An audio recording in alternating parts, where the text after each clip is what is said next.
This is not a coming out story. It's not a down low story either. I never could have passed for straight, even if I wanted to. And so I never had the dubious luxury of living a lie. By the time I was 5, it was all too clear that something was wrong with me. Everyone knew it, and I knew it too. It was why grown-ups shook their heads and spoke in lowered tones whenever I was in the room.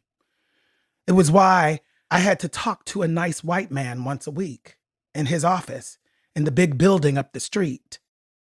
The man and I played games, and he asked me a lot of questions. Sometimes I knew the answers. Sometimes I was confused. But I wasn't confused about why I was there. The nice white man was a doctor. He was working to help fix me. I didn't know the name of my mysterious affliction, but I did know that it had already manifested itself in many unacceptable ways. For one, I was drawn to all the wrong pastimes. Double Dutch, jump rope, and hopscotch and jacks were for girls.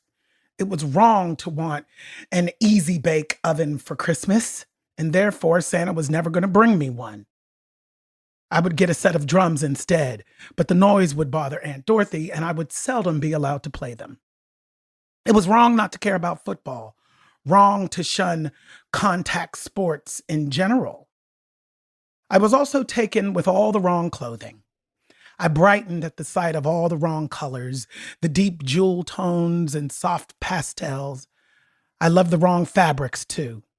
Taffeta and lace and velvet and lame. Materials that rustled and swished and swirled with every step. It was wrong to love all the glorious hats on the ladies at church and the trimmings on those hats.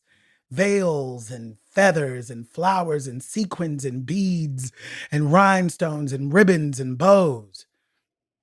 Paul the Apostle had decreed that women should cover their heads during worship, and Black ladies had turned this directive into an art form.